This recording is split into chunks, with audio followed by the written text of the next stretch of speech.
सबसे ज्यादा यदि मुनि विरोधियों में जा रहा था तो बुंदेलखंड मध्य प्रदेश, क्योंकि सबसे बड़ी समाज कहाँ है? मध्य प्रदेश। गुजरात में समाज ज्यादा नहीं, वो विद्वान थे, लेकिन आचार्य महाराज ने कुछ कहा नहीं, कुछ बोला नहीं। उन्होंने वो कहावत सिद्ध कर दी कि कस्तूरी को यह बोलना नहीं पड़ता कि मैं असली हूं, उसकी सुगंध बता देती है कि मैं असली हूं। आचार्य ने कुछ नहीं कहा, कुछ बोले नहीं, कुछ नहीं किया। मात वो चलते गए, पीछे मुनि विरोधियों का काफिला मुनि भक्त बनता गया। मुनि विरोधियों का काफिला मुनि भक्त बनता गया, वो चलते गए। और ऐसे चले कि आज वो हर व्यक्ति की मुंह जबान बंद हो गया। और आज ये नारा जो बंद हुआ है कि पंचम काल में मुनि नहीं होते हैं, ये नारा पलट करके आज ये घोषणा है कि पंचम काल के अंत तक मुनि होंगे। ये नारा बदलने का श्रेय जाता है पूज्य गुरुदेव आचार्य विद्यासागर महाराज। किसी नारे को बदलना, किसी हवाओं के पथ बदलना कोई साधारण चीज नहीं है। किसी नदी का रास्ता बदल देना, तूफानों का रास्ता बदल देना, किसी नारे को परिवर्तित कर देना बहुत बड़ी चीज है। किसी नारे को परिवर्तित करना तूफान को परिवर्तन करने के समान है। किसी बहती हुई गंगा नदी के रास्ते को बदल देना के समान होता है। और एक नारा बदल गया और आज सारा आर्यावर्त कहता है कि पंचम काल में मुनि थे, हैं और रहेंगे। प्रमाण क्या है? कसौटी क्या है? प्रमाण क्या है कि पंचम काल में मुनि हैं और रहेंगे? तो सभी एक ही व्यक्ति, एक ही आवाज उठाई विद्वानों ने। पंडित जी कैलाश चंद जी शास्त्री जो मुनि विरोधियों में थे, जब आचार्य श्री का दर्शन किया तो उन्होंने घोषणा की कि मैं दावे से कह रहा हूं पंचम काल में मुनि थे, हैं और रहेंगे। प्रमाण क्या है?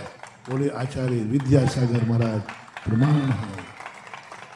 आचार्य विद्यासागर उच्च चौराहे पर खड़े थे जहां सब तरफ से नरावल थे।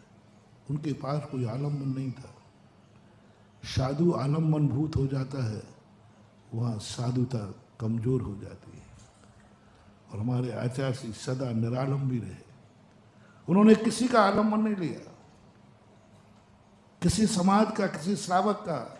आप लोगों का तो छोड़े, हम शिष्यों तक का भी आलम्बन उन्होंने नहीं लिया।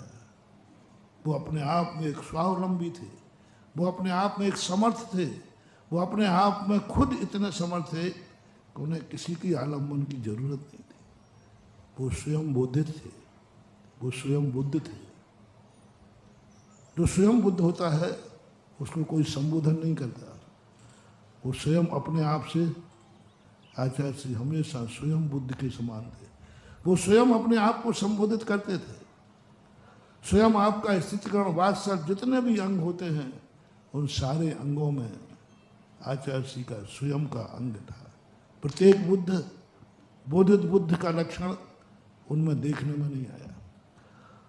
उनके लिए कभी किसी को समझाना पड़ा हो, उनको कभी किसी को बताना पड़ा हो, उनको कभी एहसास दिलाना पड़ा हो कि तुम्हें ये नहीं करना चाहिए, ये करना चाहिए। ऐसा दिन, ऐसा समय मैं अपने 40-45 सालों से सन 1978 से गुरुदेव से परिचित हूँ।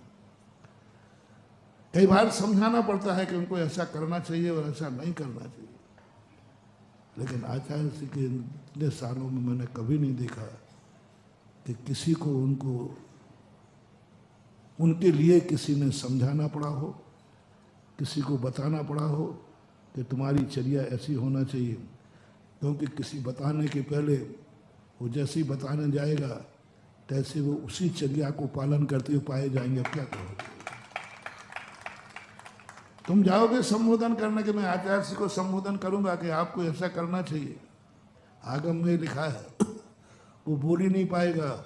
उसके पहले ही आंखें कह देंगी, देख ले तू क्या बोलेगा, उनकी चर्या उसी की चल रही है। जय जिनेंद्र। अगर आपको मेरी वीडियो अच्छी लगती है तो प्लीज़ मेरे चैनल को लाइक करें, शेयर करें और सब्सक्राइब करें। Thank you.